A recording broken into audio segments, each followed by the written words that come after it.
Good evening on this really cold evening. Welcome to the town board meeting. It is February 26th. Please rise for the Pledge of Allegiance. I pledge allegiance to the flag of the United States of America and to the republic for which it stands, one nation, under God, indivisible, with liberty and justice for all.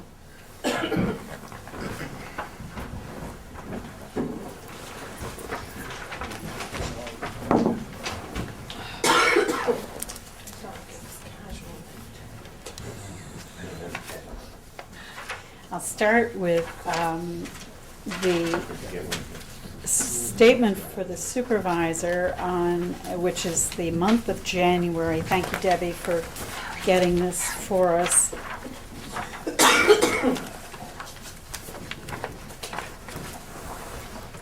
To the Town Board of the Town of Red Hook, pursuant to Section 119 of the Town Law, I hereby tender the following detailed statement of all monies received and dispersed by the supervisor during the month, January 1st to January 31st. The opening balance was $2,622,175. Receipts were $101,992. We dispersed $320,506, leaving a balance of $2,403,661. We have some board-approved budget adjustments. In the A fund, we're reducing revenues in the amount of $7,880. We're increasing revenues $2,900. We're reducing total appropriations $7,027 and increasing appropriations $2,047. So the offset to the fund balance is 0. That's in the A fund.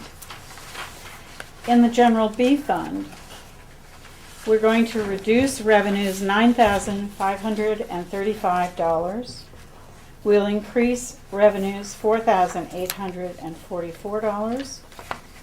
We're reducing total appropriations $7,049 and increasing appropriations $2,358. And again, the offset to the fund balance is 0. In the Highway DB fund, we'll reduce revenues $285. We'll increase revenues $8,355. We're reducing appropriations in the amount of $17,500 and increasing total appropriations $25,570. And in all of these cases, you see the detail. In other funds, there is a total increase in revenues of $202,458. The total reduction in appropriations is $4,000. The total increase in appropriations is $9,641.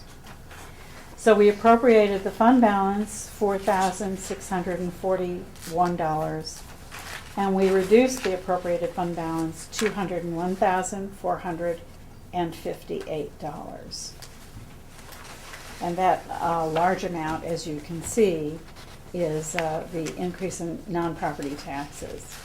That was nice.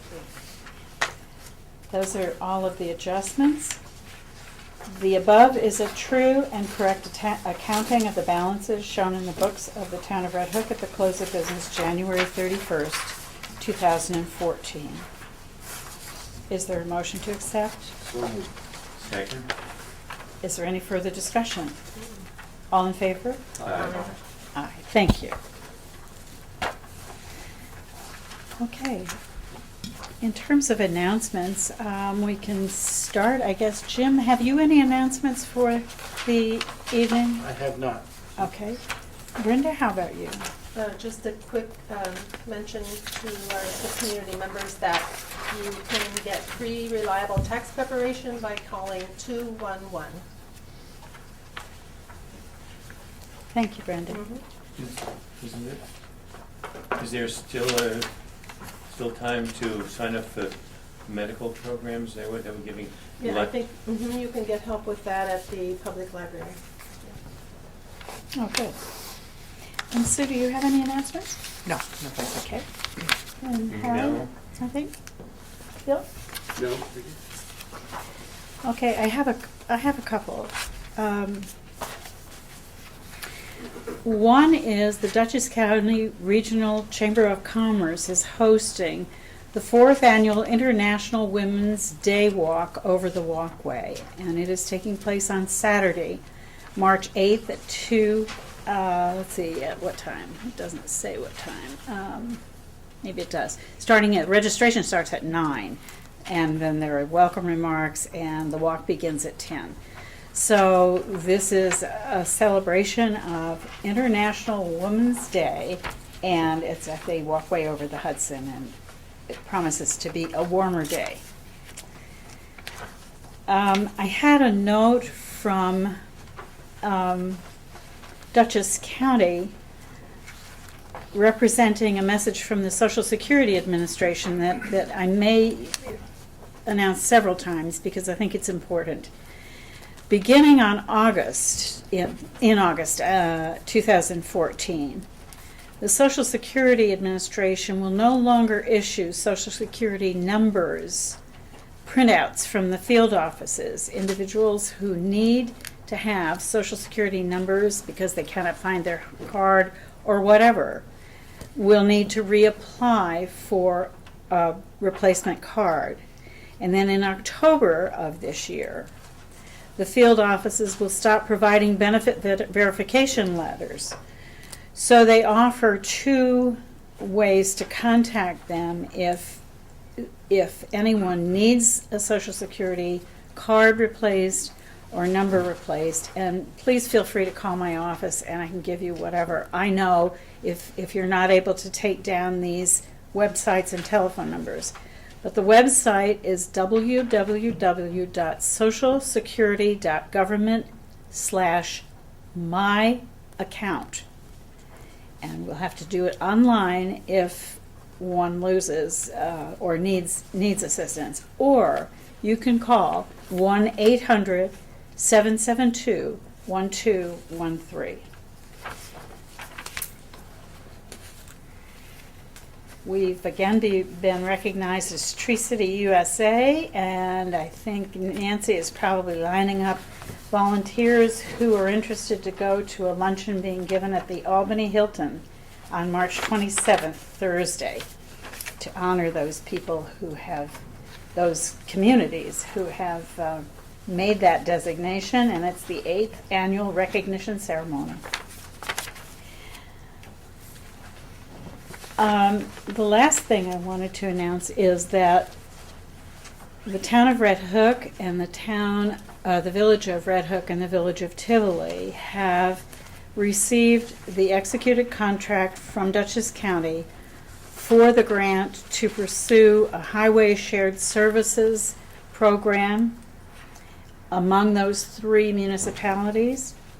We have received the fully executed contract, and we have today signed the contract to develop the program with Rondout Consulting, one of 4 consultants who applied for an RFP and were selected by our committee. We'll reserve the date of March 26th at 7:30 here in Town Hall for the first kickoff meeting for this Highway Shared Services program, and the village officers will be here. We're hoping the village's officials are going, not only officials but also their employees will be here, and certainly we hope our town employees will be here. And it's a very exciting undertaking, and we hope that a lot of good information will come out of it. What date is that? That is March 26th. Right. So there'll be lots of people here that night. And that's, I think, all I had for the moment. We don't have an extensive meeting tonight, but we've got some interesting things. Are there any Announcements from the audience. Mickey, did you want to make any announcements or public comments? Thank you, Supervisor Crane. This is the first time I'm appearing before this board as your Dutchess County legislator. And just wanted to get you up to date on some things that are going on at the county. I do want to first thank our Red Hook Highway Department for all of their hard work during these storms that we've had this year. We live in Forest Park, and we can always depend on being able to get out to go to work when we need to. So Teresa, thank you and your crew for that. So a couple of the things that are going on at the county that most people are already aware of, effective this Saturday, there'll be a new tax on energy sources, and that will include your fuel, your propane, your electric. So basically for every $100 that you spend on those types of things, there's going to be $3.75 added to that cost to heat your homes and air conditioning and things like that. While I was not on the county legislature at the time, I did get up and voice my concerns about the burden that this tax will have on the people of Dutchess County. But according to the amended resolution, if there is meaningful tax mandate relief coming from the state, then the county will rescind the repeal. So we can only hope that the state will do something to help the county with some of the mandated costs that there are. And I can tell you that our state senator, Terry Gibson, has introduced at least 3 pieces of legislation to do just that. Related to the meeting in February, which my husband and I were on a vacation at the time with the Williams Lumber Group, but I did get up to speed. There was a grant application approved for the Department of History that will allow our Historical Society to do some training. And so that's going to be exciting, and I've already alerted them to that fact that once the grant is received, they'll start scheduling some trainings and go to that. The Historical Society will go to those. There were 2 serial bonds that were approved, one for construction improvements at the auto center, which I can tell you I've been to, and it's quite a mess, and that also for a record storage facility. And that bond amount was $1,818,000. So that will have some impact on the budgets moving forward. There was also a bond issued for improvements to Dutchess Community College electrical infrastructure, and that bond amount was for $850,000. So again, for a 10-year bond, that'll add anywhere from $110,000 to $87,000 to the county budget for the next 10 years. Excuse me, I didn't understand what the first one was. For construction of what? For improvements at the auto center. The There's an auto center. center on Dutchess Turnpike over by Dutchess County BOCES, and they maintain all the vehicles, all the fleet for the county, so, and including the sheriff's cars. I see. Okay. So, Thank you. And again, the other one was for Dutchess Community College. Mm-hmm. Thank you. Something that's being talked about again is the elimination of individual item pricing at grocery stores. And if that's something that passes, we will no longer see those little stickers on our cans of corn.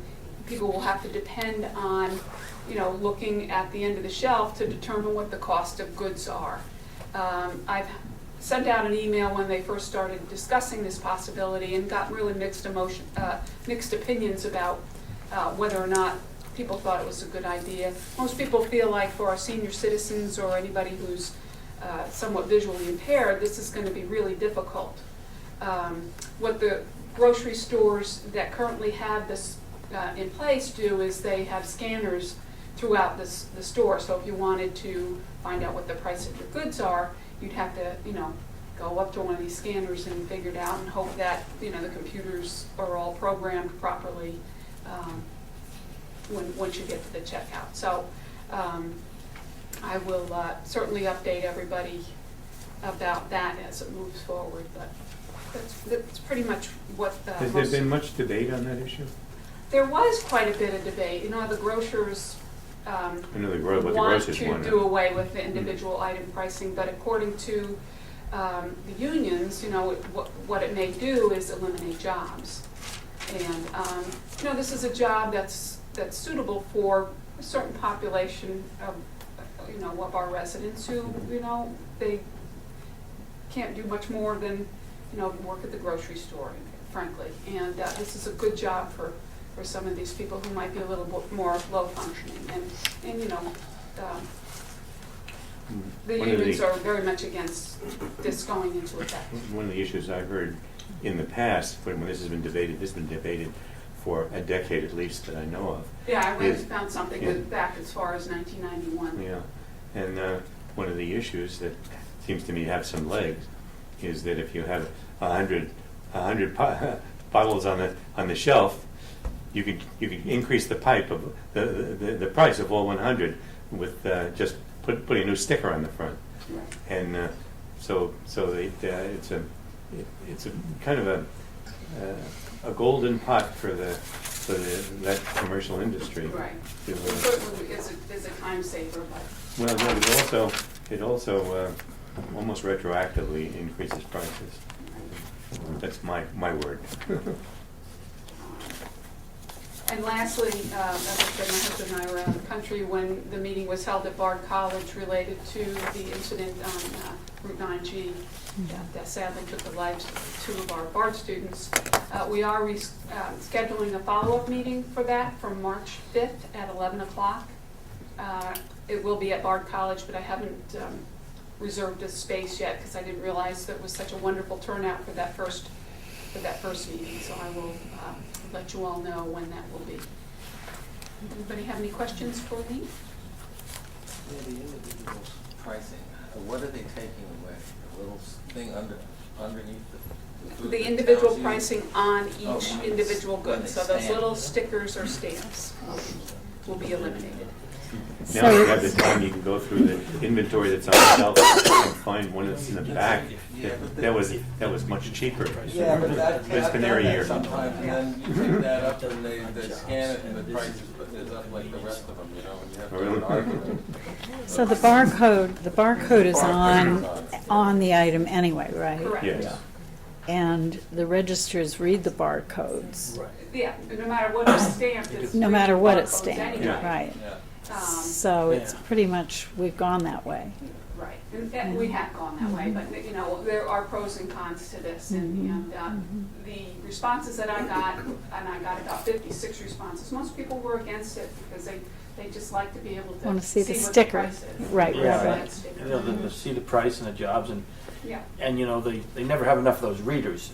You know, do they intend to put a lot more in them if they intend to go that way? The resolution lists out specifically for, depending upon the square footage of the establishment, how many of these scanners you have to have.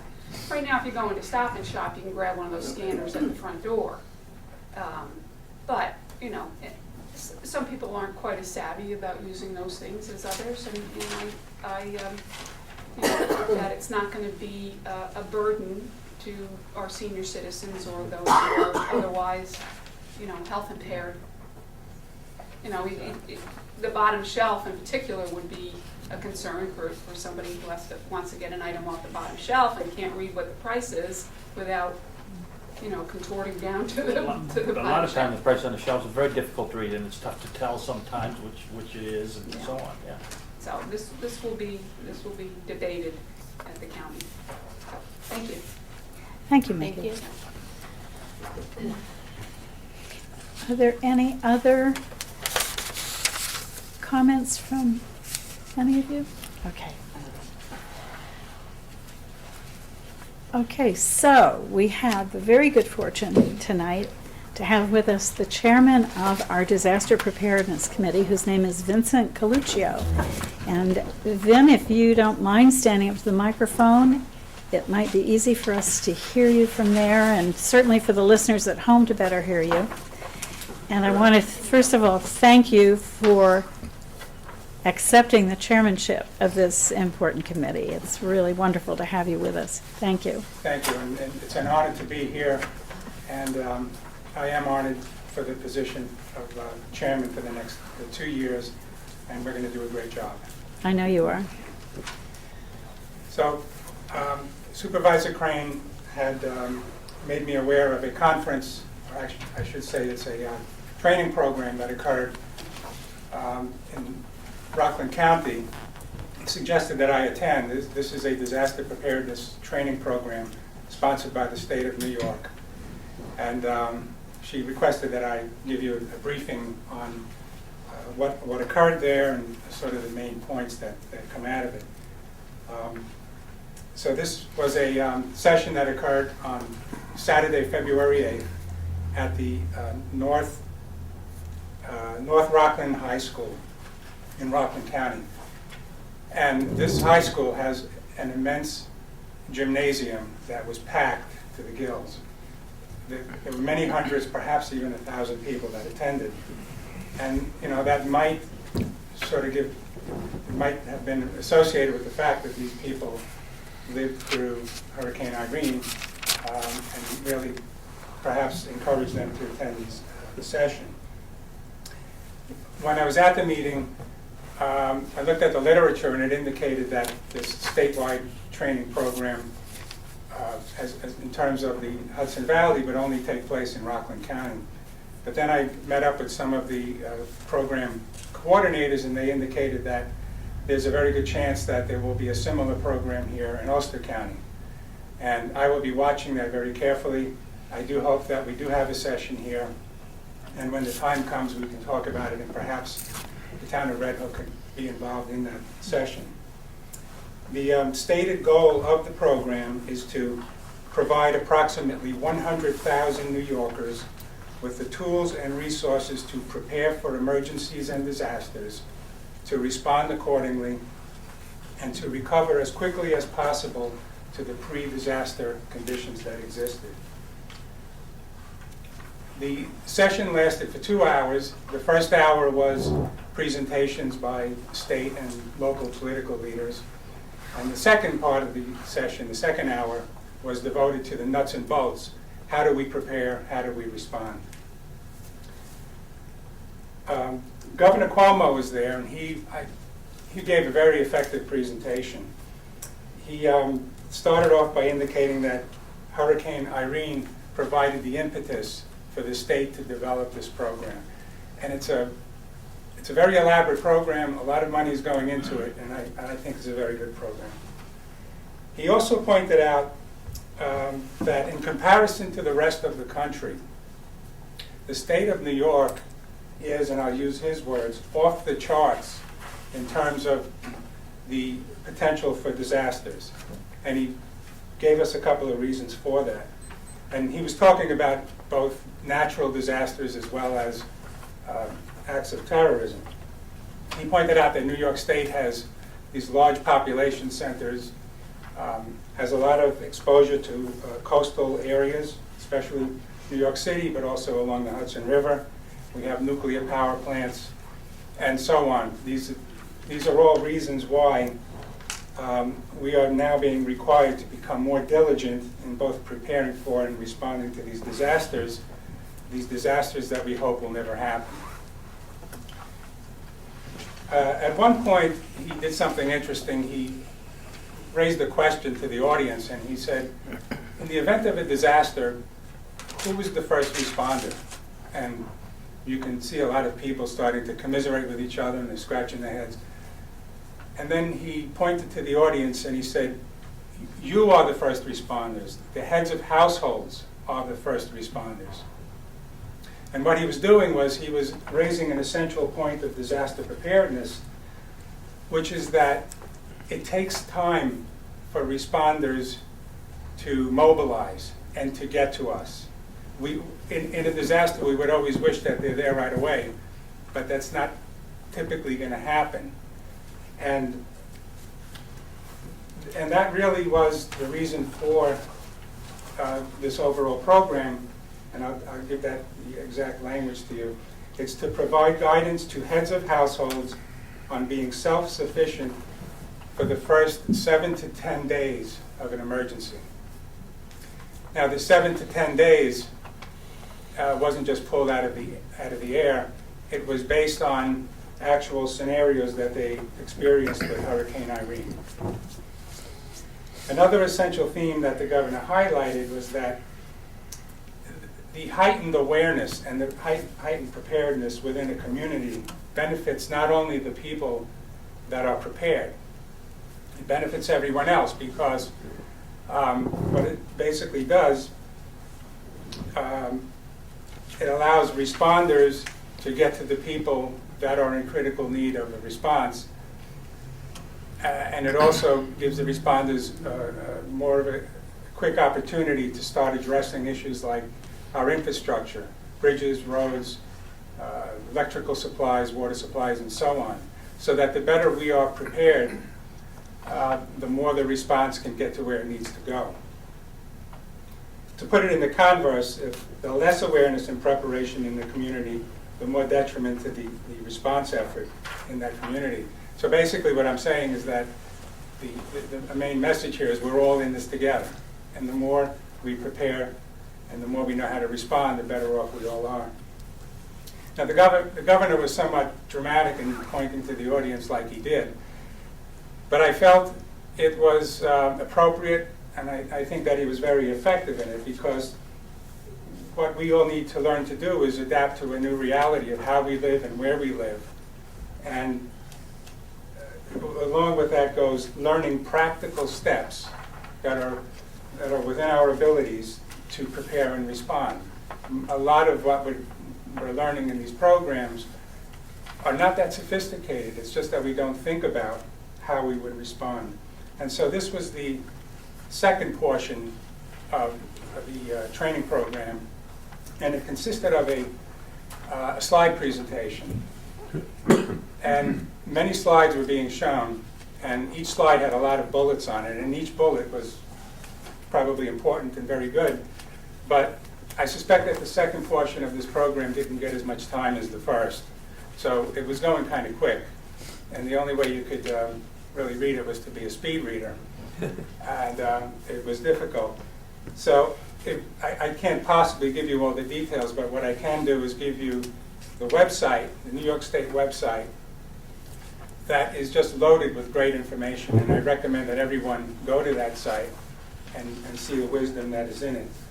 And that site is www.nyprepare.com. So it's nyprepare.com. I also have a handout for you that will give you some examples of what is in the website. But I'd like to give you just a couple of ideas of the types of guidance that are in there. It seems that the primary emphasis is on family emergency planning and also stocking up on emergency supplies. And the dialogue has to start happening within families. And we adults have to be talking to our children in an effective and delicate way, of course. But everybody has to be on board with this. And I'll just give you one example under this category. Identify an out-of-town friend or relative as your emergency family check-in contact for everyone to call if the family gets separated. Make sure all family members have the correct phone number. And this is based on experience, which shows that it's easier to call out of town during an emergency than to try to call within town, within the affected area. Very simple, something we wouldn't think about beforehand, and we wish that we had thought about it if we are in a situation where family members are separated. There's a lot of specific guidance for special needs, a whole section on helping senior citizens to prepare, guidance on managing medications and medical devices. If I have need for a critical medicine and I have to evacuate and I wind up in a shelter and I didn't bring that material with me, I am now imposing a burden on the responders when, if I had thought about it and I had placed the medicines in well, there's a whole procedure for doing that. You know, it would have averted that wasted time. It's a general concept here. There's also very useful information I found on preparing your home if there is a pending emergency or a potential emergency that's going to happen. And this involves shutting down your utilities, which is not that difficult. What I found very interesting was when you get back to your home, turning those utilities back on in terms of gas, electric, and water could be very dangerous, especially if there was some turbulence in the area. And you could wind up hurting yourself and you can wind up hurting your family. Very practical information on how to approach these assets in your basement and take care of them. Very, very useful. There's even a section on dealing with pets. So, again, highly recommended. Now, everyone that was at this session, and every family member, every family and every individual, was given a emergency response kit. And if we have another couple of moments, I'll just do a show and tell on that. Yes, you, by all means. The goal of the state is to distribute 75,000 of these kits. And it's intended for a relatively short-term period after a disaster event. It's not going to last for very long, but it is very helpful. Things like a respirator, or NIOSH approved. A pocket radio that's got a battery in it. Then there are batteries for your flashlight. First aid kit. Duct tape. Rations like you would see in a military situation. This is high protein and high calorie food that you would share. A 1 gallon bucket for water. Goggles. 1 mil poly plastic sheeting covering 108 square feet. Work gloves. A glow bar. So this is especially helpful if you're in a dark outdoor environment and there are responders around. This can help you get some visibility. This is an emergency blanket. It reflects body heat back to the body, and it folds out into like a full schmuck, so to speak. 6 containers of water.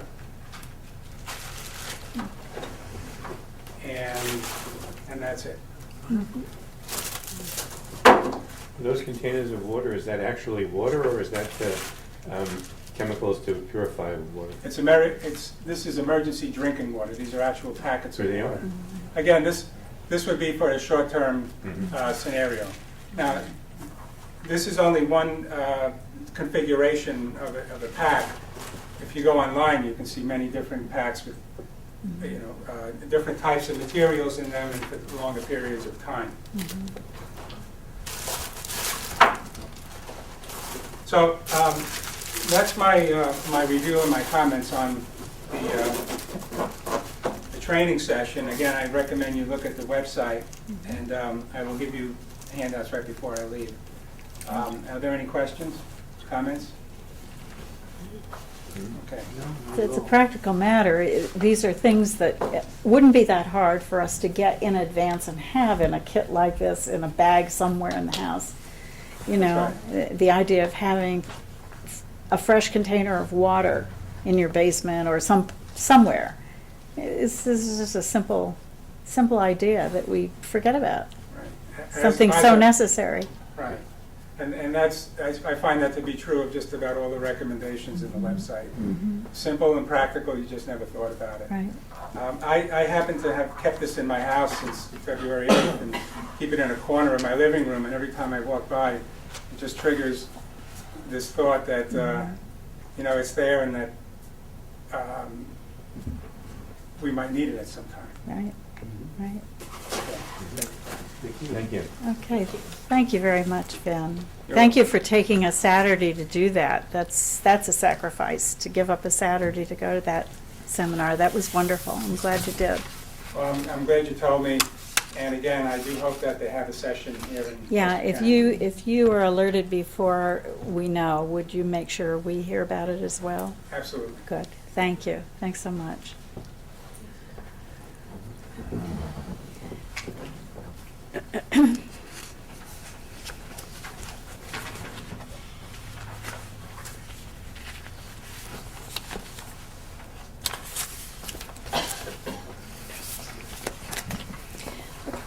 Just so the board is aware that in your folder tonight, there is an article that was prepared for Association of Towns called "Prepare for the Worst: How to Plan for, Respond to, and Recover from Calamity," and it this topic was a hot topic at the Association of Towns seminars. And there were numerous people there who represented a variety of first responders who were passing out information and sharing information about equipment that's available and so on. And so it's on a lot of people's minds, I think, and certainly our fire companies and our police forces and our Dutchess County Emergency Response team are in touch with us on a regular basis, and we're very, very fortunate to have the Dutchess County center that we have. I know, Mickey, you've probably been there and seen that center, and it's really impressive what they have going on there, and we're all very, very. But I grew up just north of it. Yeah, it's an amazing center, and during Hurricane Irene, you know, they were the ones that helped FEMA people who came in the area and really didn't have a place that they could deploy information to the public the way we could in Dutchess County. So we have a lot to be proud of in that regard.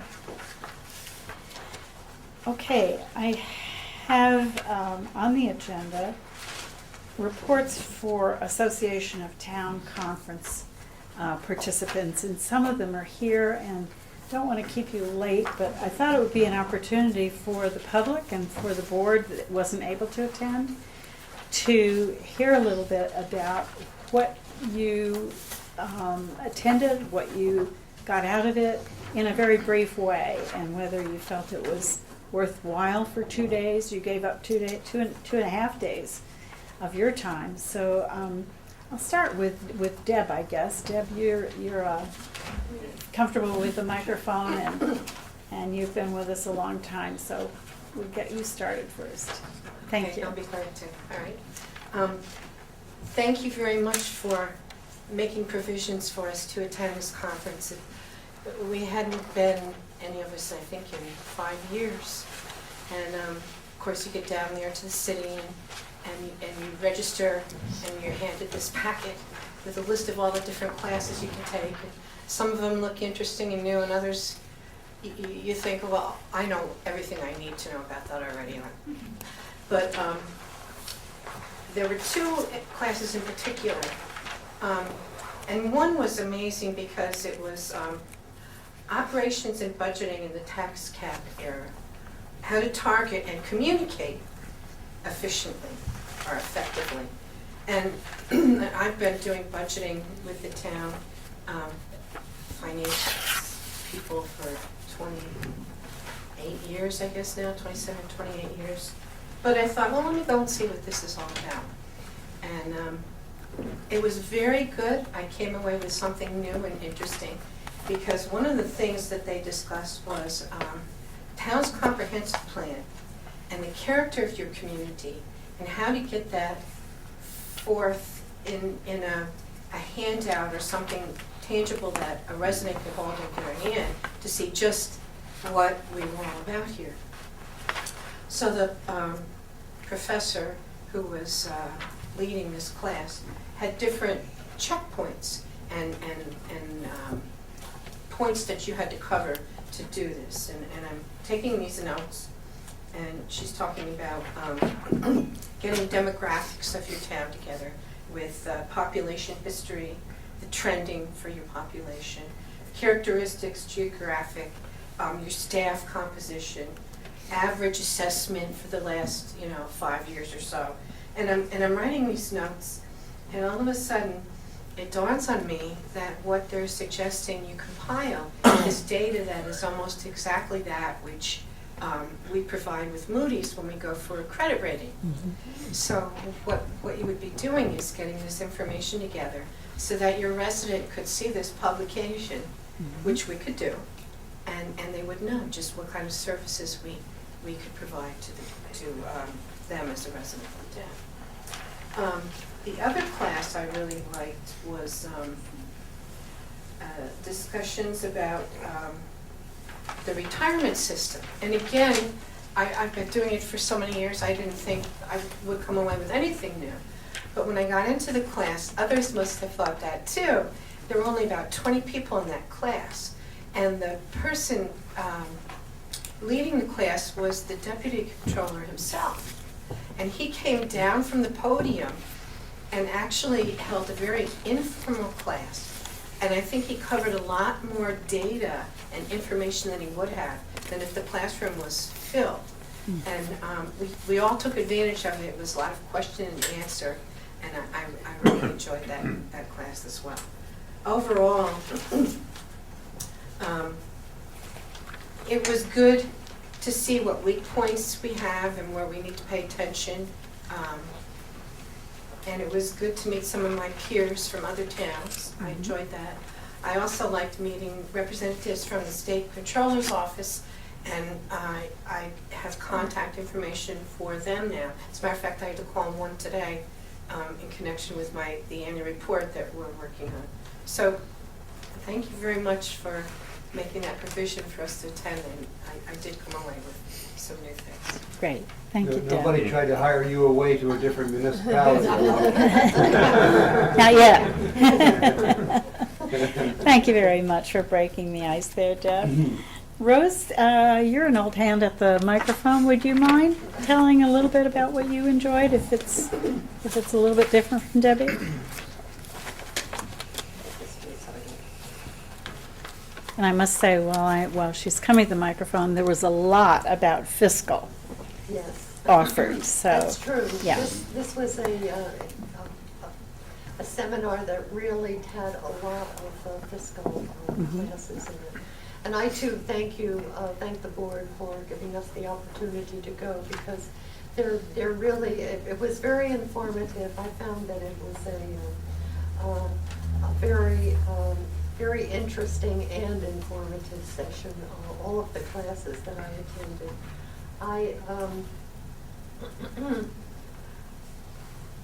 I picked up some very good management guides from the Office of the State Controller, and these included guides to multi-year financial planning, multi-year capital planning, and this one had some, you might think that we've done everything we could do on capital planning, but this, and indeed, I find every place I go that we probably have done more in capital planning than most municipalities have done. They're interested to know that we have had a formal capital plan and have worked with it for several years. But this session had some new suggested forms to use that I think will be very helpful in making you more aware of the proposals that are the needs that the departments feel that they have in the capital areas. I think we can use it to our benefit. It was some really good ideas that they came up with that they showed this time. And also they had guides to fiscal stress monitoring system, the budget process. These also had some good suggestions for processes. The classes I attended included the one that Debbie went to, Operations and Budgeting in the Tax Cap Era, and and I found that was very helpful also. cooperative technology for small towns, shared resources for websites, fiscal stress monitoring program, fiscal analysis of shared services and intermunicipal cooperation, shared services, the reform that works, and another class on budgeting. So there were a lot of fiscal classes. These were all very interesting and had a lot of handouts that can be very useful. And I too made some contacts to have some information forthcoming. So it was very, very useful. Thank you. Thank you. Thank you, Rose. Thank you, Rose.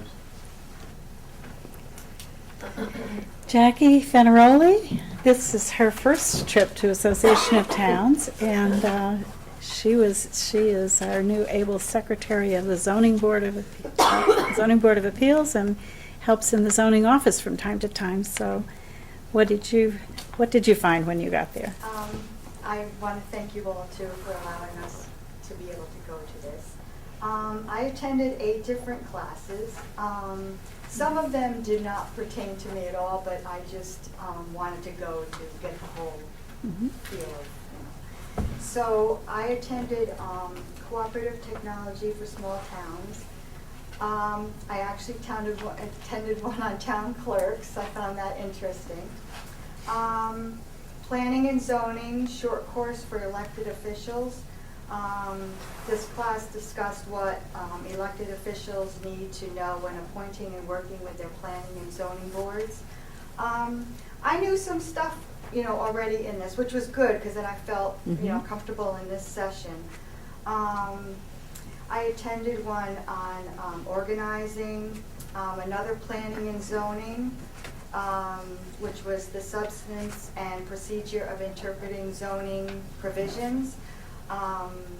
This course reviewed the statutory authority and procedures of the Zoning Board of Appeals. They talked of a recently reported case demonstrating the progression of an interpretation appeal from initial application to the Zoning Board of Appeals. I also attended the shared services and the budgeting one. And I really enjoyed one that was actually one that Steve Cole went to, which was for the building and zoning.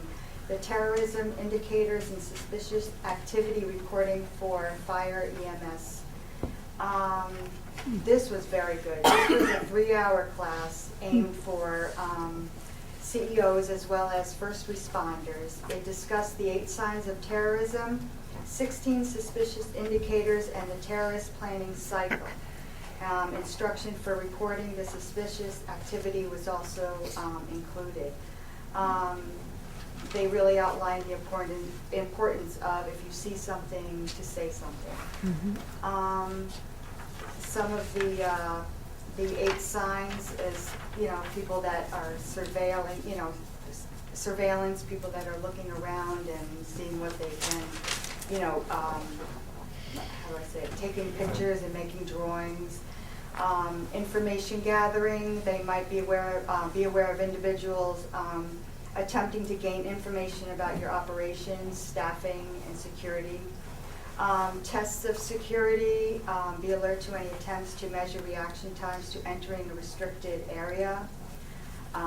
Funding, suspicious transactions involving large cash payments, deposits, withdrawals, or transfers of money.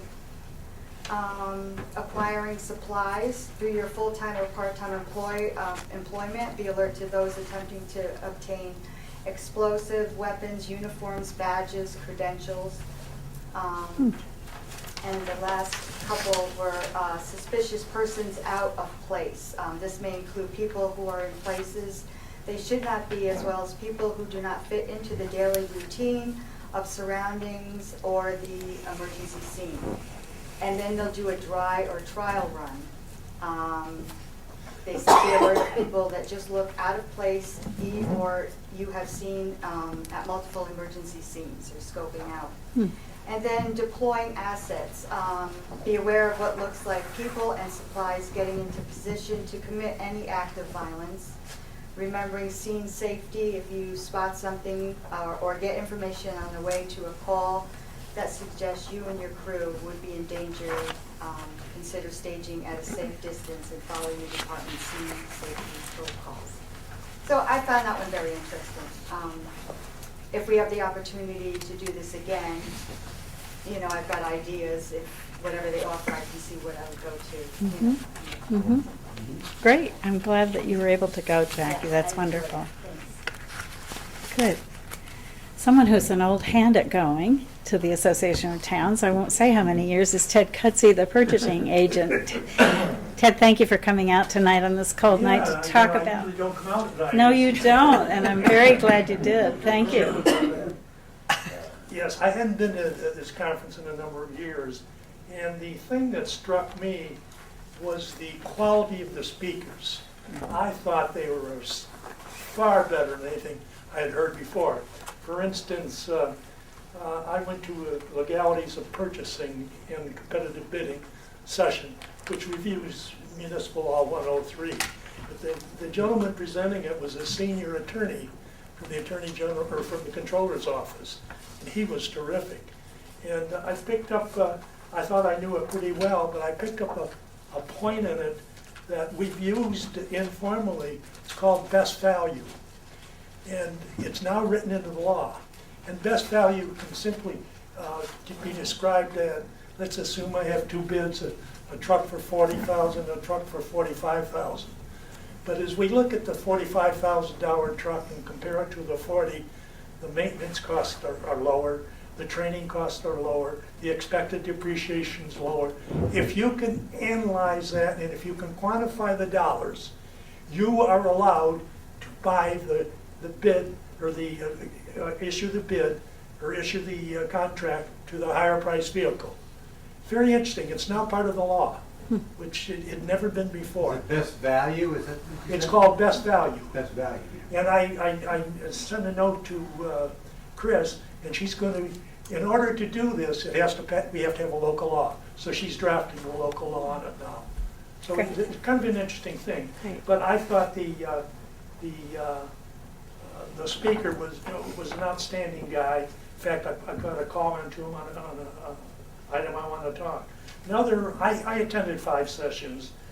Another one was really pretty close to home. It was fraud prevention and detection. And he was from the senior examiner from the state controller's office. And really, they were talking about some of these defalcations we've had. It's one on the front page of the paper today. And it boils down to, in most cases, either lack of internal controls, no separation of duties, and this would, you folks came in, lack of proper oversight. In other words, you people approve vouchers and you approve checks and so on. Very important part of the total control system. It's interesting because our controls, I often thought, are pretty good. I issue the purchase order. Debbie, I don't see the invoice. Debbie gets the invoice. Debbie cuts the check. You people sign the check and look at the back. Somebody else usually receives the goods. It's like all separation of duties and all kind of one, you have to have all in presence. And when Debbie pays that check, you can rest assured that it should be good. And that all the controls have been followed. But that was his main thrust. And he talked about, checks and balances, and gave a number of examples where some of these things that have happened, you just wonder how they could possibly happen.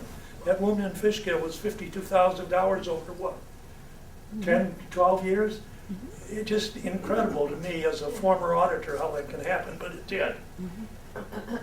I also attended, as anybody that's seen my office, knows, there was a professional organizer who gave a pitch on office efficiencies and paper clutter.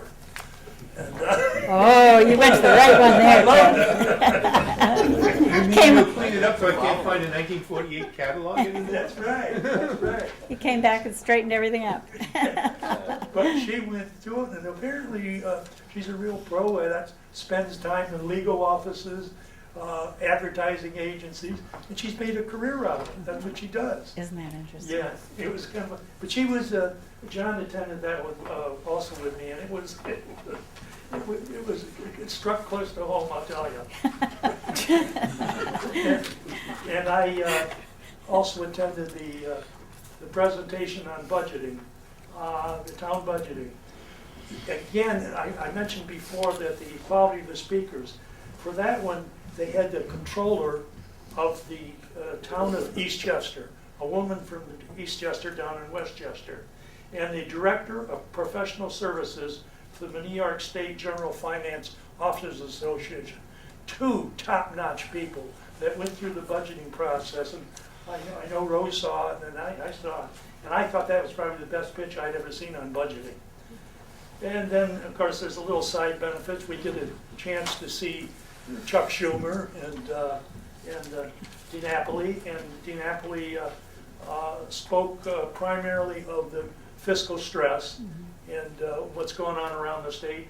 And of course, Senator Schumer touted all the various job opportunities in companies that he's assisted in New York State, more jobs for New York State, that type of thing.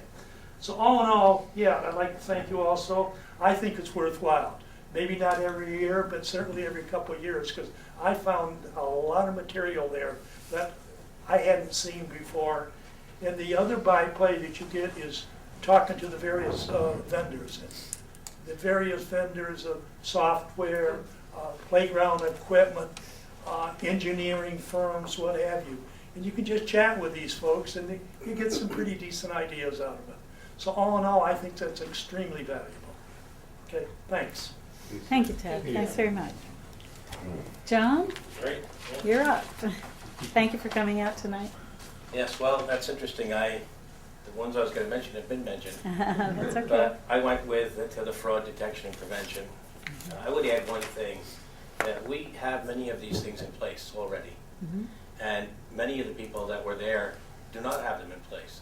So that probably explains how those things occur. But at any rate, the competitive bidding one I thought was particularly important. And we do it more and more, and we solicit more quotes, and we follow up with phone calls, and it really is productive. You do save money that way.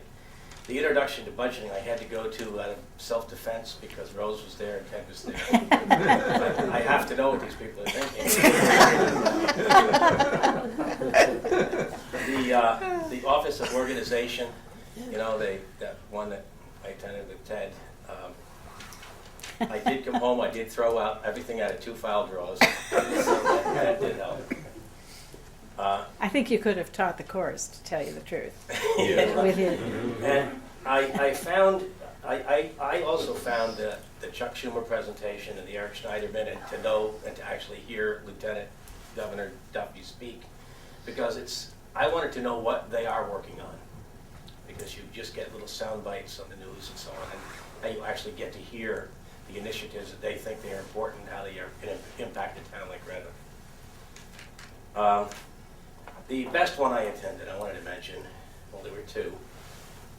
I attended that being prepared for the worst and how to plan and respond and recover from calamities. And we've had those with Hurricane Irene and so on. And they have some valuable advice and preparations and steps that we can take prior to anything happening.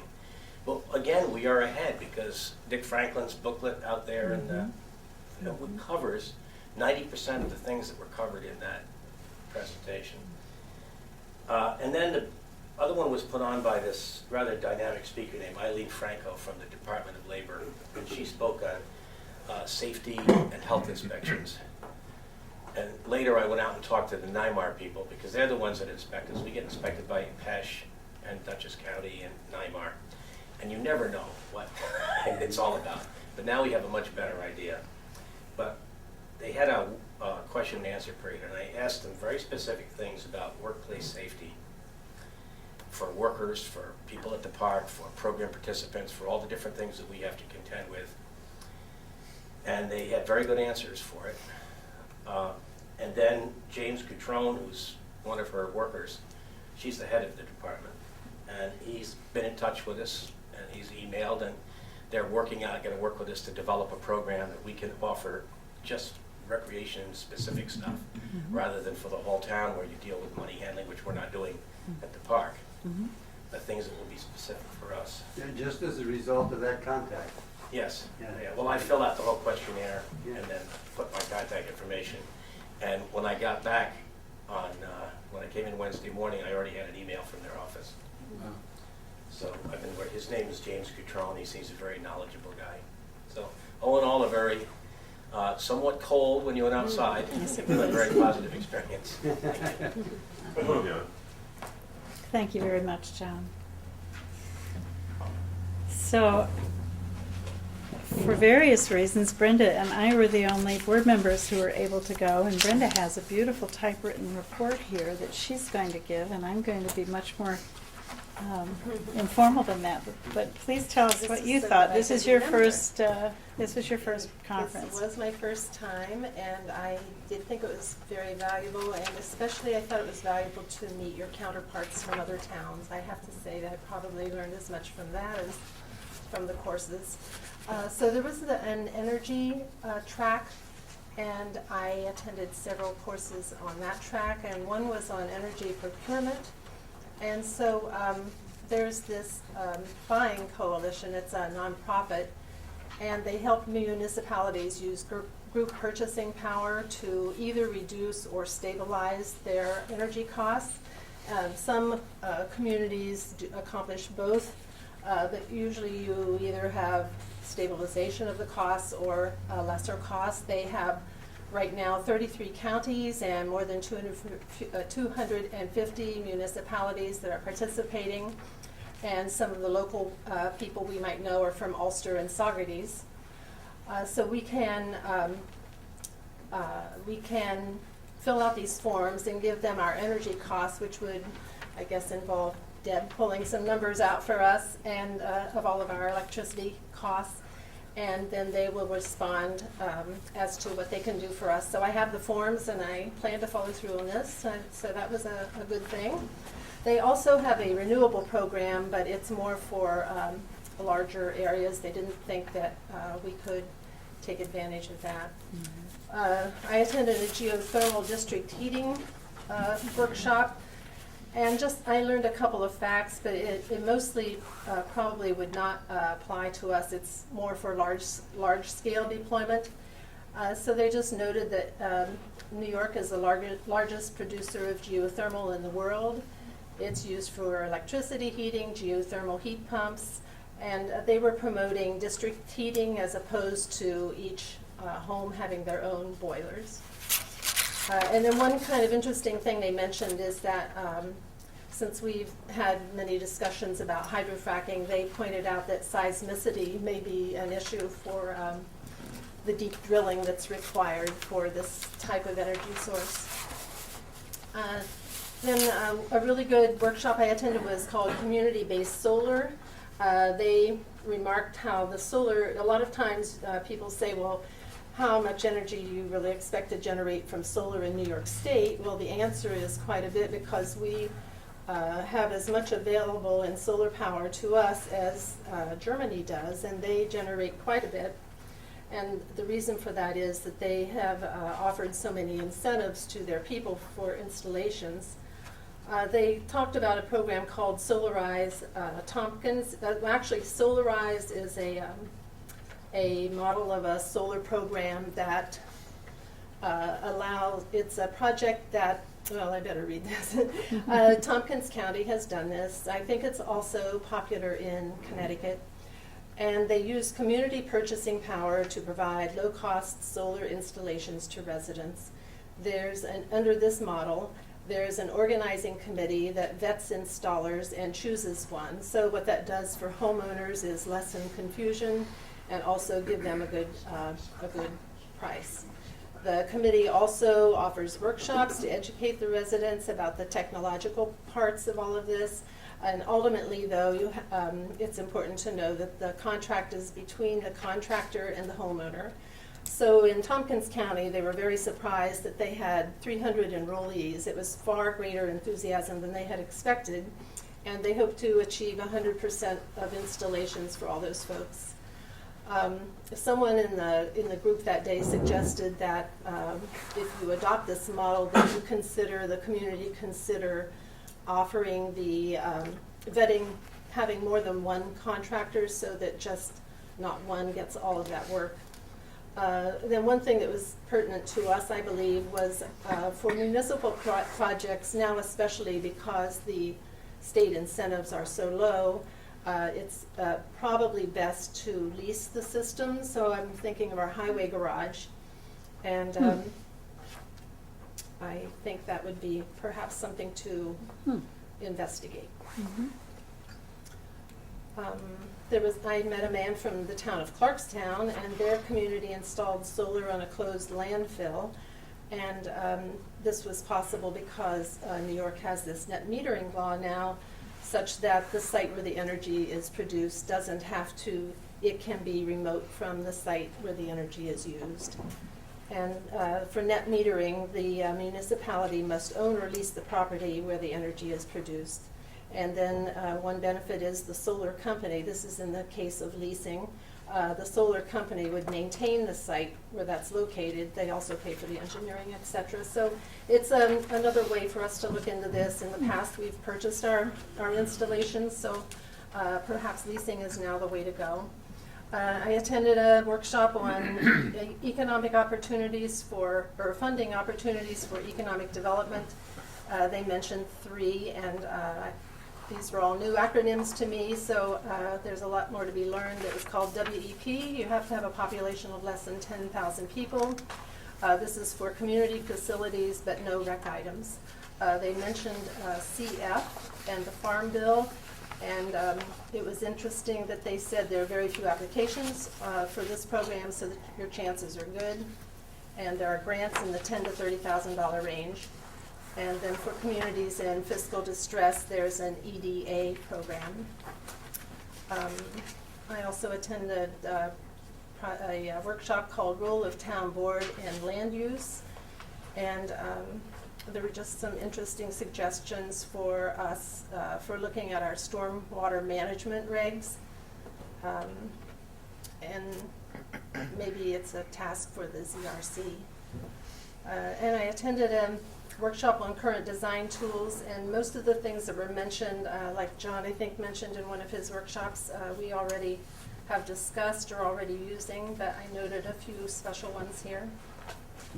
And I attended one workshop that I didn't write up that I thought was kind of fun. It was about conducting dialogue in large groups, and they were offering this as an alternative to the regular way we have public hearings, because often if there's a subject that is contentious or has many people have many opinions, they suggested that you try this model called the World Cafe.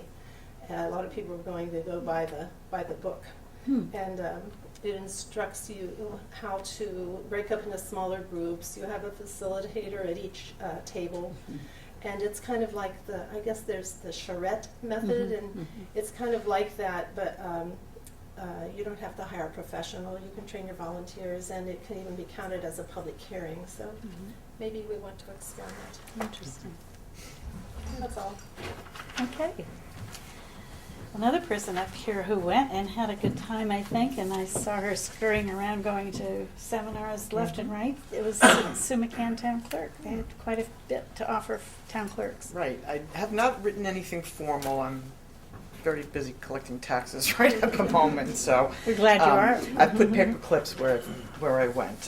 One of the first classes I went to, and I found very interesting, and like everybody has really remarked, the presenters were really top-notch this time. I got a lot out of it. It's called Hot Buttons, Personnel Issues for Every Town. And it talks about human resource management issues that are facing town government, and topics that we spoke about are corrective discipline, workplace investigations, and must-have personnel policies. And they came up with some good ideas. It's very interactive. I really enjoyed that class. I also took fiscal responsibilities for the town clerk. You review what we know already, but you hear other situations. And I always come away very proud of Red Hook, because as others have stated, we really have good policies, and we're definitely on the right track on things. What else did I do? I'm sorry. I also attended the Freedom of Information Law, the Open Meeting Law, and that was Executive Director Robert Freeman, who I could listen to for hours. He's the director of New York State Committee on Open Government, and he's very informal. You get to ask a lot of questions, and It's a great topic. Everybody should really listen to him. He's wonderful. I also took a class about getting organized, tips from a professional organizer for an effective work day. And I think it was the same presenter that Mr. Cudsey had. This was just a little bit different topic. I also attended a session of shared services, the reform that works, and that was very interesting. That was presented by Cornell University. And one of the things that they really kept stressing is that the end result may not save you money. And they found that to be very interesting. And most people say, well, you have to do it to save money. It's really more organizing services and doing the best thing for residents. But it may not save you money, as they say. And then I also took fiscal responsibilities, being prepared for an audit.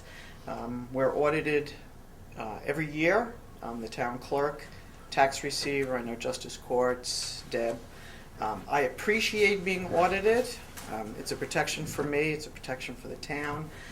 So they came up with some pretty good little hints there. And that was it. I really, I've missed going because this is very important. It's great to network with people and spend a little time with our coworkers. Good. Thank you for giving Thank me the you. opportunity to go. I appreciate it. Well, we're glad to do it. You had a report. Do you mind reading Steve's report? Steve had a medical procedure. Steve Cole, the building inspector, had a medical procedure, but he did write something up, and I wondered if you have that handy. Yep, I do. Building and zoning. It's a brief overview of classes that he attended. He went to Asbestos 101, History and Hazards for the Code Enforcement Official. He found it very informative, considering the town went through the process with the demolition of the highway garage. Topic presented by Eileen Franco, Director of Division of Safety and Health for New York State Department of Labor. It was a 2-hour presentation focused on responsibilities on local government for renovations, remodeling, demolition of commercial buildings. And I do have to say, Steve really, I would say, had the biggest load of all of us. His classes started at 8 o'clock in the morning. They went to 5. So I know he really got a lot out of this. The Connector Basics USP 101. This course covered the history of metal joinery, product development, and various applications. It discussed code evaluation processes. He took a class on metal connector performance with preservative-treated wood. Addressed different issues about the chemicals and pollutants of pressure-treated wood and the effects of moisture. He took a class in wind design in residential wood frame construction. It covered wind speed design, like a 3-second gust. Lateral load as well. I guess this is based on shear and overturning. Identify common wood frame construction failures, engineered and prospective method design requirements for the ICC codes, and that was a 1-hour presentation. Fighting fires in sprinkled buildings. This course provided an understanding on how losses occur and how fire sprinklers play an important role in preventing them.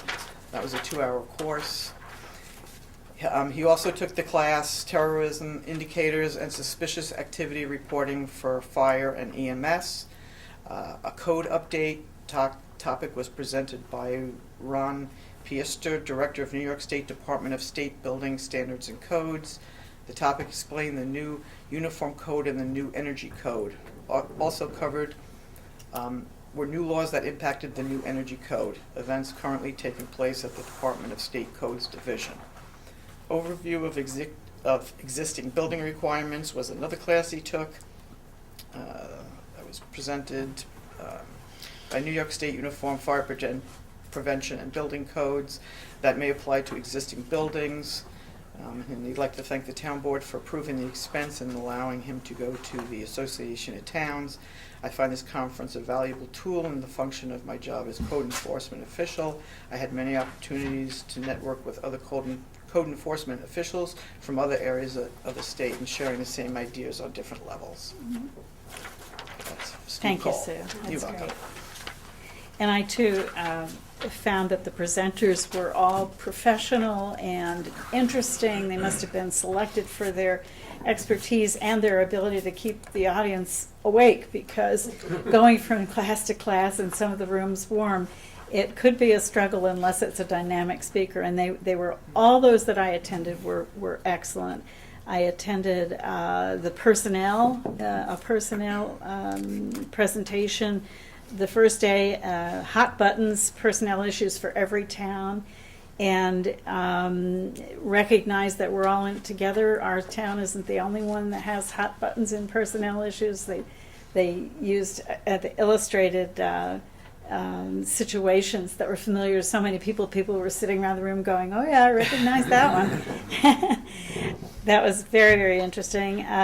The second was navigating the employee discipline and grievances on contract negotiations. And I was interested in this because while we don't have union labor, we are discussing collaborating with the two villages who have organized labor in their highway department. So I wanted to have a better understanding of that.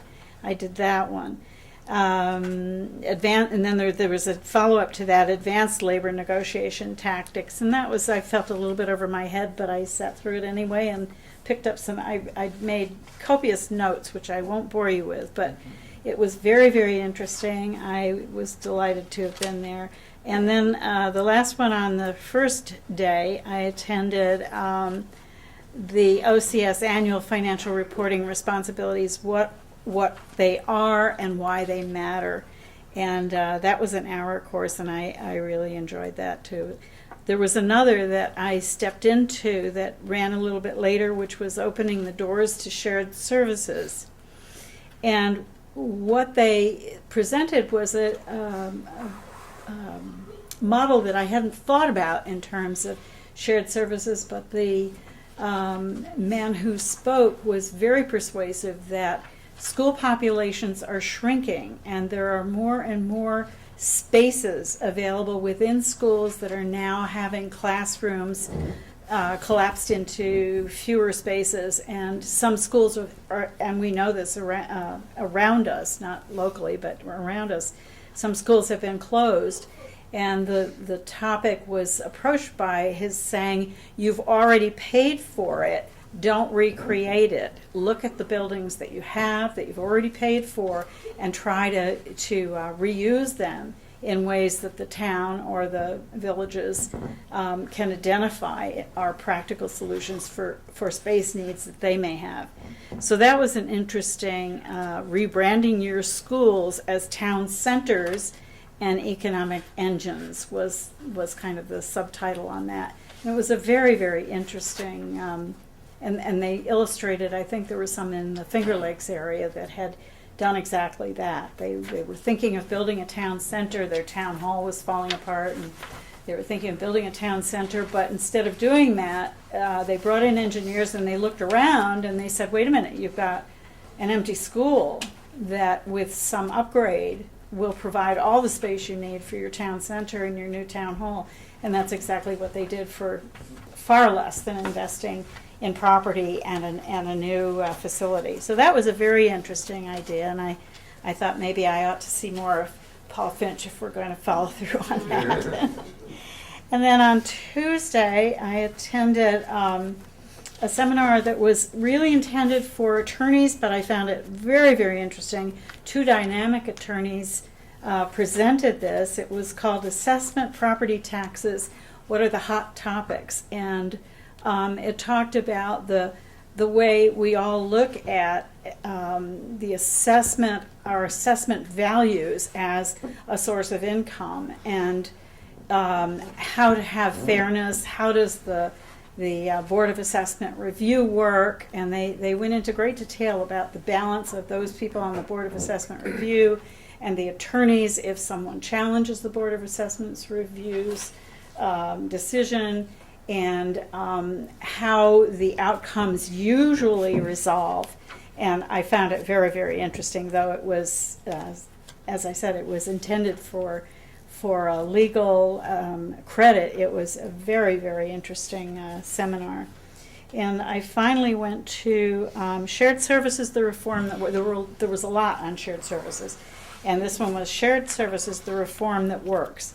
And I have a lot of notes on that. One of the things I came away with was something that Sue mentioned that she picked up from one that she attended. And it was said that 50% of shared services efforts result in cost savings, that the larger and more compelling reason to do shared services is for improved services and efficient services. So I found that interesting and somewhat comforting if we're looking for cost savings and we can only keep it equal with what we now have. It still may be worth doing if we improve services to the residents for the same costs. And that was more or less the point they were trying to make. I too am very grateful to have had the chance to go. I stayed for the Wednesday session, which was the one that they have an annual meeting of the Association of Towns, and I found that one especially interesting because usually there's a board of directors of the Association of Towns that are comprised of people like us here who have offered to be on the board.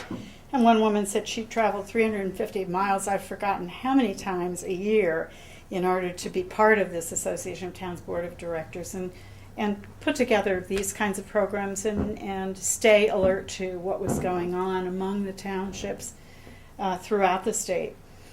And they have an election every year. And they propose, the day of the annual meeting, the slate of officers.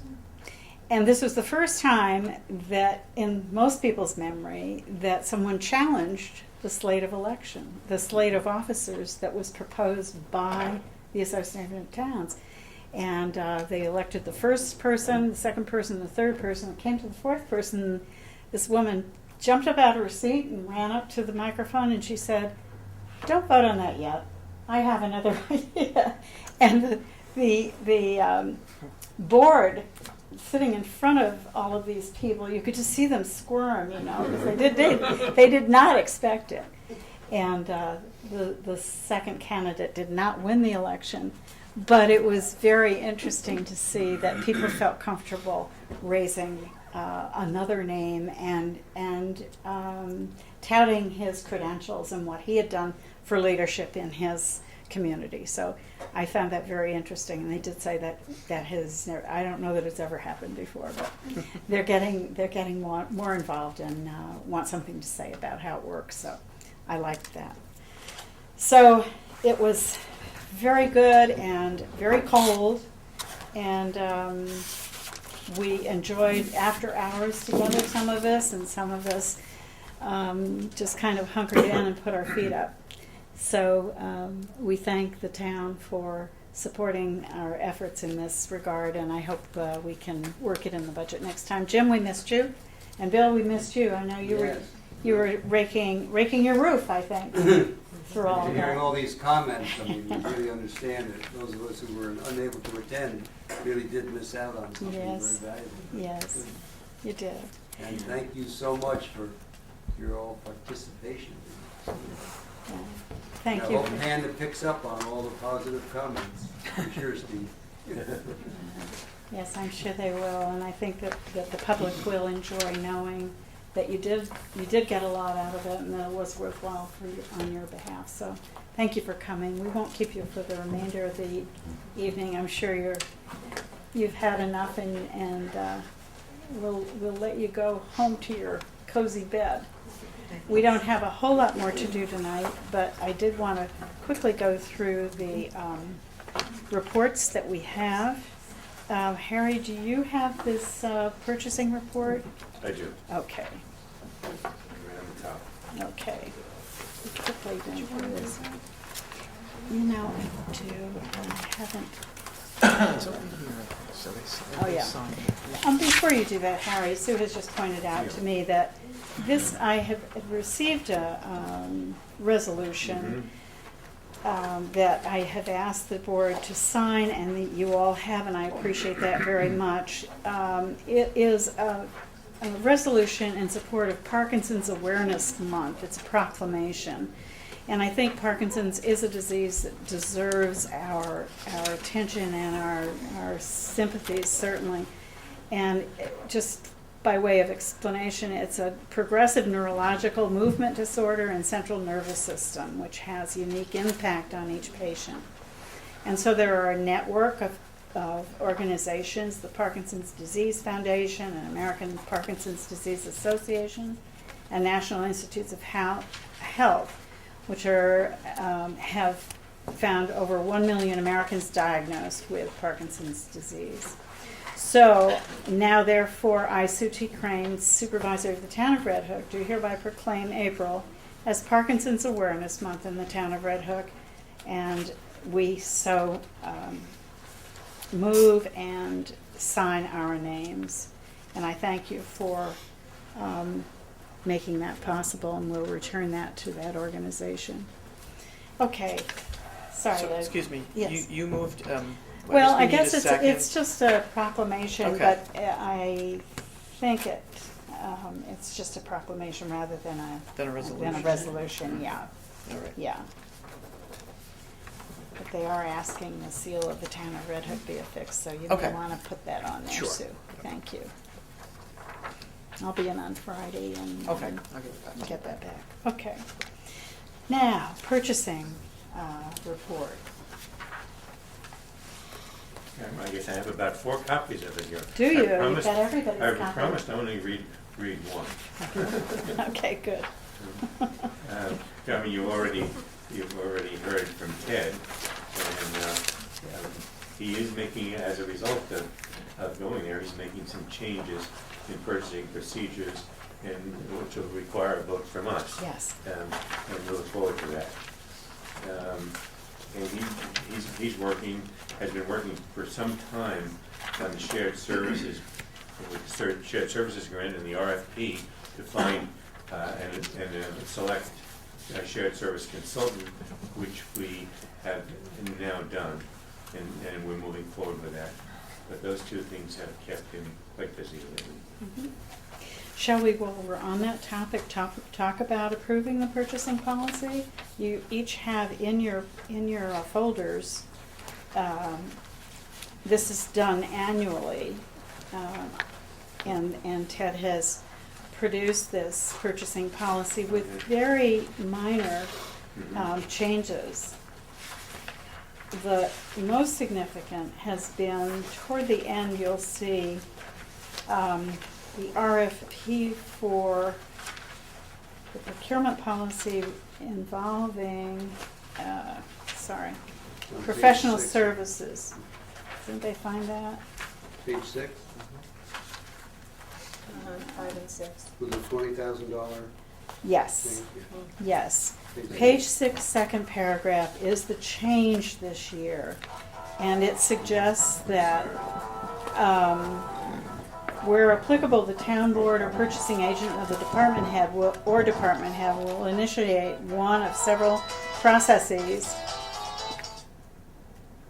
written fax or email, quote, RFP, or bid, in order to acquire professional services at the best price for the town of Red Hook. Purchases and contracts for professional services anticipated to be in excess of $20,000 shall require a request for proposal, and a minimum of 3 vendors shall be solicited when available, and the town shall approve the procurement services. Now, that's a change, and we looked at the number, and this was the number that the county uses, and we felt that if we are to take advantage of piggybacking on some of the county opportunities for bidding, that maybe it would be wise for us to have the same ceiling or rather base contract price for professional services as the county does, and that's why it was changed to $20,000. And what was it before? It was 5, I believe. So the professional services, I'm a little confused. Does this mean? If we were to go out for bid for professional services, we, engineering, Whatever they are. engineering, planning, and so on. Mhm. So are we going to do that every year? Have a request for No, proposal? no, but when we do. When we do. When we do, right. We could go out for it without having to get a formalized bid process. If we're thinking that it's going to be a service under $20,000, anything over would require a formal bidding process. Right, except for one project. Yeah, I'm just thinking of our, our engineering planner that we have. Obviously, over the course of the year, we spend more than $20,000 Right, with both of them and our attorney as well. right. But that would be a competitive bid then. Mhm. If we were to go out, it would definitely have to be a competitive bid. So if we went out for bid for an attorney, we would expect to do a formal bidding process. And the 20,000 would be for, say, someone for a particular project. Well, that's Estimated- my question, yeah. and that's the same as with the engineer and the planner, Mhm. because we go over 20 every year. Yeah. It's not every year that we go out with a particular request. But what if we need an engineer for a particular project? That I understand. Okay. That's a given, and I would presume Right. that regardless. But I'm just talking about, on a regular and annual basis, these Well, professional if we were services that to- we use. If we were. Can I hold you folks just Yes. so for a Of tape course. change, very brief? Sure. Okay, so what it indicates is, whereas the intent of this is when hiring consultants and professionals, and it talks about the categories of the same, the following policy shall apply. So if we have reason to change or reason to get a bid on attorney services, engineering services, then if we would expect to spend more than 20, it would obviously be a formal bidding process. But it doesn't say it has to be an annual. Well, the 20,000 is based on an annual thing, though. You spend 20,000 in a year. So that's, I just want us to all be clear exactly what it does say so that we know we're doing the right thing. That's my reason for bringing this up. The 20,000 isn't an annual, it's a particular assignment or project, Right. which may be 10 minutes or Yeah, 8 I'm months. not or- sure I understand. It isn't based on a time frame. Okay, It's so- based on a specific. Right, I'm talking about professional services that Yeah. we utilize Right. every year. Well, we might not utilize them every year. We might hire, and as an example, we might hire an engineer to develop phase 2. I understand that, that's a project, All right, but I'm talking so, about. but it's nevertheless, it is a project, but it nevertheless is a professional service. That- And if that engineering firm, when we first go out for, what do you think this would be, says to us, well, I can't imagine that I could do it for less than 30,000, that would indicate to us that we would have to do a long bidding process on that project. I understand that, but I'd like to read exactly what the state guideline is because, professional services, we basically use an engineer, a planner, and an attorney for professional services that we use all the time. Right? And it's not every year that we go No. out, that we get their contract, it's gonna cost such and such by the hour or however they work it out. And I just wanna make sure that how we hire them and how we work with them is according to the state thing. I'm not talking about the individual projects like the individual engineering project or, or something like that, so.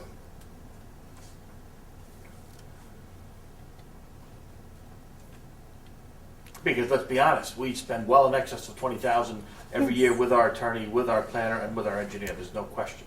Yes, Yeah. that's probably true. That is true in recent history, yes. I'm not sure what you want to check on.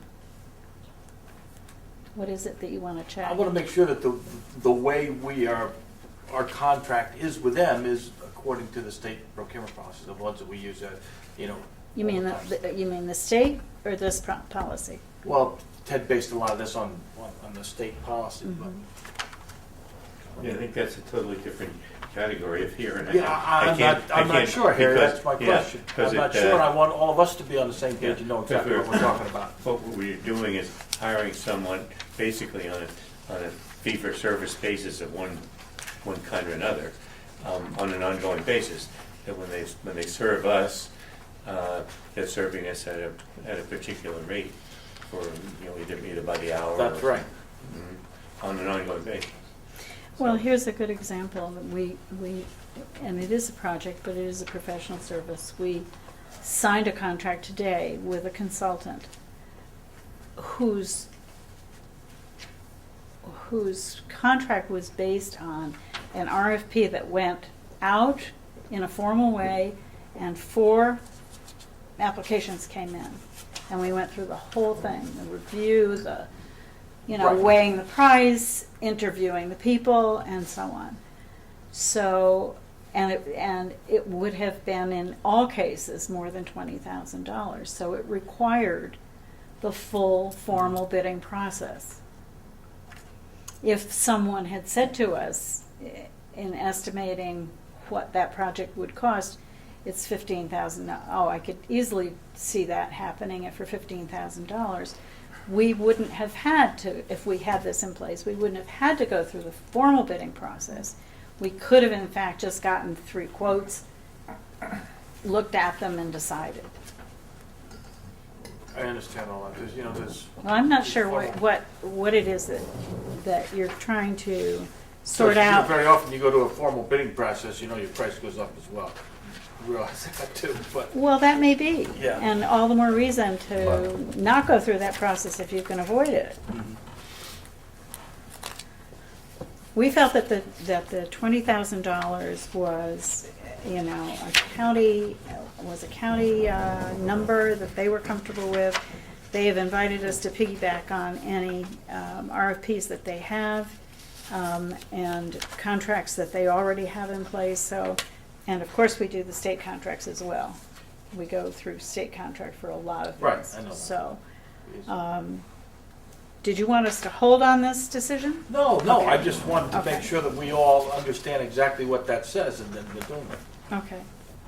No, it does not by any means indicate or suggest that we should go out for contract on these professional services on an annual basis, which I thought was one of the questions you had in the first place.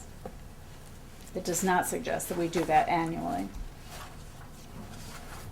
I'm trying to find specifically the section that addresses the contracted service provider. I know we do it, and I know it's not with it. What, with We do. state contracts? No, I'm talking about the contracts that we have with the engineers, et cetera, Oh. on an ongoing basis. Well, the it's on state thinks we have page to 5 fee. and 6. We have basically piggybacked because the state has already negotiated Mhm. the best price, It's somewhere it's all. or the most value. It has to be spelled price. out. Best value, yeah. Yeah. And this is a standard, pretty much the standard contract. I mean, hadn't seen. Is this where that best value thing should be included? We're all right because it's now part of state law. Yeah, I think that's what he said. I think that's, He was going to add something to one of these things. He said to me. he did, that was one area that I just mentioned. And the other was, I should have done this before he left, didn't I? Shouldn't I?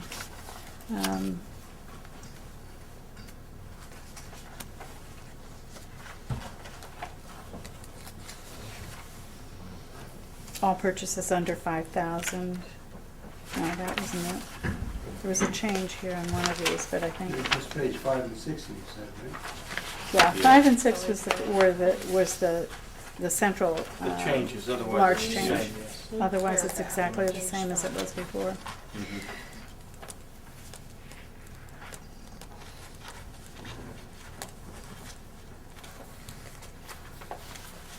So I would move that we accept the purchasing policy as presented by Ted Cudsey. Is there a second? Second? Is there any further discussion? All in favor? Aye. Thank you. Well, I think now that we've done that, Okay. professional and services and consultants on page 5. Yeah, that's what we were talking Yeah, about. what it Yeah. was. Okay.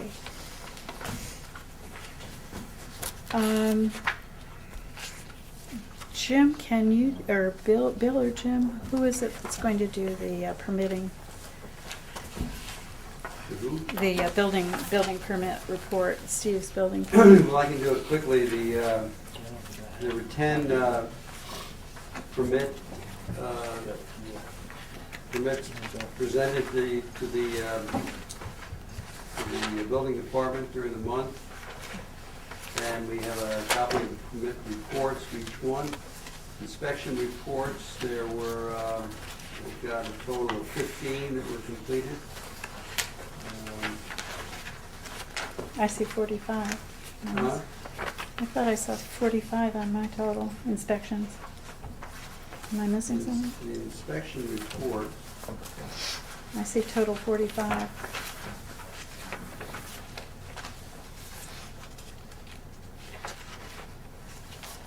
I don't have a page that has. Page 3, what is that? Maybe it's, The certificate reports totaled 15. okay. And the inspection reports, I don't know if they have, well, yeah, a total of 45 are the number of inspection reports Mhm. from January 21st to February 25th. Mhm. And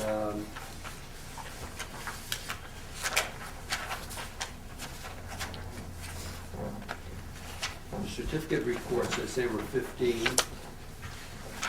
which are simply listed to us. And there was $1,096 in fees collected for the permits during the period. And there were $500 for 5 searches done. And the total of complaints, type and status were just a couple, 2 during the period.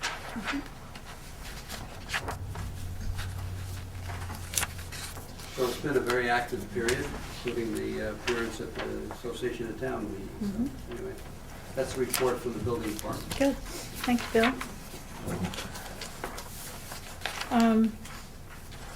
Jim, the water department? Yes, I got this is from the February 13th work session, so it says the January 14th monthly report. Got from Hank here. Normal is 77,000 gallons per day. January 2014, we pumped 66.8 thousand gallons per day on the average. Well levels are holding their own. It's interesting. Normal for well 1 is 54 feet of water above the pump, and it was 46 feet. Well 2 normal is 42 above the pump, and it was 48 feet. I'm curious, I don't know if we pump more in one well or if it's just a I don't know. discrepancy in the way they read that, but there's been sort of a trend that way, yeah. Because I thought all of the previous reports, it was higher than Yeah. normal, right? Yeah, as was well 2. Why is well 1 down? Yeah. I think the pumps alternate, so I'll have to ask Hank if what the alternation is. Coliform none reported, turbidities is fine.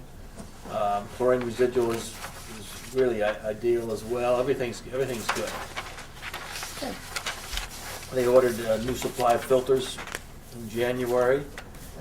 And then as far as their planned projects, that's the same as it has been for 2014 that we read last time, where they need a couple valves, where they're gonna clear around fences, and basically regular maintenance things, and continue to work on the meter situation. And they got the Badger meter and probe from Schmidt's Wholesale. We talked about the different meters as they replace them. And that's about it.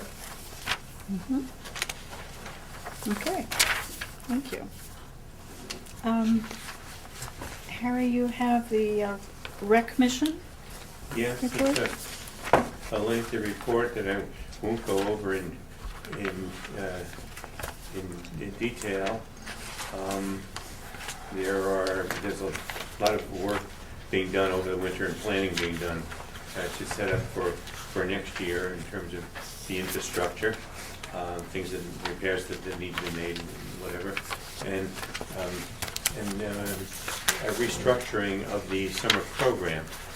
There's been a lot of discussion in the Rec Commission meetings about the summer program. We have hundreds of kids that come to the summer program, and there's been so much publicity, actually nationally, about the health of our kids and the physical activity of our young children. Actually, it's been in the papers the last day or two. Apparently, the measures of health of the under teenage years and teenage years has improved substantially in the last couple of years, and it's something that we certainly want to continue to see happen. And we're working with it with our own summer program, so that the summer program moves more in the direction of physical activity, with a very physically oriented summer program, and that's one of the objectives of next year. And the commission has begun to look at it with that goal in mind. They've actually moved along with that goal in mind, I should say. Okay. Good, thank you. I have a Red Hook Police Department report for the month of January. And actually the summary is the total incidents for the reporting period of the month of January were 93 incidents. There were 9 arrests and 22 tickets issued. And I do not have a Sheriff's Department report tonight, but maybe I will have one the next time we meet. Bill, there's a ZRC summary here. Do you have that? Well, those are the minutes of the last meeting, which was in December. Yeah. We talked last time because Norman Gregg was here about rescheduling. Where are we with that?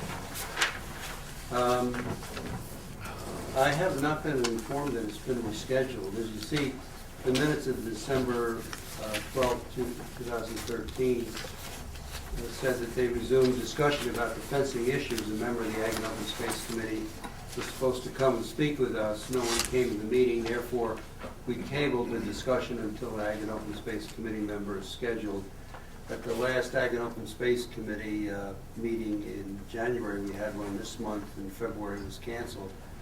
But at the January meeting, they mentioned that they would have, they would, contact the ZRC or maybe through your office, and then they would have a presentation. They actually recommended that they have a joint meeting of the ZRC and the Ag and Open Space Committee. I said, I'm not sure that could be worked out, but that would be something. Well, how do you want to handle that? Because we did tell Norman Gregg that we would schedule another ZRC meeting. He suggested a joint meeting, but we're to schedule another ZRC meeting so that this can happen, so they can specifically talk about fences. Okay, And we well, need to notify somebody that it's happening. All right, so It's not a regularly scheduled meeting, is it? No, I mean, I was kind of anticipating that the Ag and Open Space Committee would, request the ZRC to set up the meeting and see if they could have a joint meeting. But let me call, I'll contact Susan Simon and see if she can schedule the meeting, and then I guess I have to notify Ag and Open Space. I don't know. I think since you're Which I'll do if I have since to. you're the liaison, Okay. that might be a good way to go, is to find out when they can meet and let the when does the Ag and Open Space next meet? Well, they always meet the last Tuesday of the month. So it was yesterday, It but would have it been was canceled. It was canceled. There wasn't any interest or something. Usually they seem to have meetings as needed. Mm-hmm. So what I'll do then is ask the ZRC to set up a meeting in hopefully March, and then I'll notify the Ag and Open Space people and see if they'll be there. If Ag and Open Space has a regularly scheduled meeting, is it in the evening or? Yeah, 7 It o'clock is. the last Tuesday of every Last month. Tuesday. I wonder if you could ask Susan if she would be amenable to meeting with them At at that time. meeting. Okay. You know, since it's regularly scheduled, and then maybe we could get somewhere with this fence business. Okay. 'Cause it's gonna come back at us if we don't. I know. But- Mhm. Why don't we try it that way? Okay, I will. All right? Yep. Great, thank you. Okay. Anybody got anything else? Been longer than I thought tonight. I thought we would be able to, I thought I saw a report from Stephanie. Did somebody have No, I that? didn't have that. I have a couple of, we have it. Do you have it? Yes? Okay. Otherwise, I don't have it. So from the animal control officer, there were, 0 at-large dogs, number 0, no barking dogs. I guess maybe it was too cold. They had frozen their throat. Wildlife 2, what do they do with a dead deer? Skunk under her porch. I guess these must have been her calls. An unlicensed dog, there were 52 phone calls made for unlicensed dogs. No improper shelter issues reported, and one family moved to Red Hook asking how to license their dog. And there were 2 cats. Somebody had an issue with 2 cats, and she referred them to the SPCA. And she comments that the town has been very compliant. Well, good for us. We're glad. Good news. I have something from CAC as well. Do you want to hear that? Yes, absolutely. The CAC is reviewing applications for the VFW-sponsored scholarships to New York State DEC camps. That's a summer environmental camp. 2 Red Hook Middle School students will be awarded 1-week scholarships to attend the 1-week sleepaway camps. And also they are accepting applications for the Ruth O.J. Scholarship for this year. It's a $500 scholarship available to students who are residents of Red Hook and who are college-bound graduating high school seniors or the homeschooled equivalent, pursuing studies in environmental science or a related discipline, or who have demonstrated a sensitivity to the environment through leadership or participation in pro-environmental programs like recycling, land conservancy, environmental cleanup projects, etc. This scholarship can be applied to tuition costs at an accredited college, university, or trade school, and the application is available on the Community Foundations of the Hudson Valley website. And that's all from the CAC. I also have from the Recycling Center Manager his annual report. Shall we do that? So this is from TJ Hackett, and this is his annual report to the Department of Environmental Conservation as part of our being a permitted transfer station. He reports for the whole year that there were 124 tons of municipal solid waste collected. Unbelievable. Yes, that's unbelievable. 124 And tons. that does, I mean, often we get asked where these things go. That goes to Dutchess County Resource Recovery Agency. And then we had commingled, which is metal, glass, and plastic, 80 tons. Commingled paper, almost 100 tons. And that goes to Ulster County's Amazing. Resource Recovery Agency. We collected bulk metal, 23.4 tons. That goes to Millens in Kingston, and the town gets reimbursed for that. All of this is recycled, too. Yeah. Mhm. And then he has mixed plastics separate for 80 tons. I thought that was included in the commingled. It is. Okay, so that was 80 tons, also goes to Ulster County. And then finally, he got to report the e-waste that we collected that went to Maven Technologies in Rochester, New York, and that was 9.3 tons. Incredible. Yeah, it was great. It's terrific. That's a lot of stuff. It's a lot. 9 tons of old computers. Isn't that amazing? It's amazing. It is amazing. Yeah. Wow. Thank you, Brenda, that's great. And we should send a special goodwill. Oh, yes. wishes. Do you I wanna do wanted to that too? tell you, yes, that Bill Segathy, who works at the recycling center, had an accident helping, my impression was that he was helping a neighbor or a friend with ice, and whether he was on a ladder or just exactly how the accident happened, but he doesn't remember what happened to him. He awakened at home, or came to at home, drove himself home and was not aware of that. Kind of came to at home, and he had a blackened, or his face was black and blue, and he was confused and was taken to the hospital. He had a fractured skull. They think he may have fallen just flat over, or something fell and hit him. They're not. He doesn't know, because he doesn't. Nobody was with him at He the has time? nope. He has no recollection of it having happened. But subsequent to his hospitalization for that incident, he suffered a heart attack, and so he was transferred to Vassar Hospital. And I stopped in to see him. I was in Poughkeepsie at a meeting at the county day before yesterday, and I stopped to see him. And he is conscious now and was able to talk, and he was thinking he would be in cardiac care unit there one more day, and then facing more exploration of what this fractured skull entails and how that's to be handled.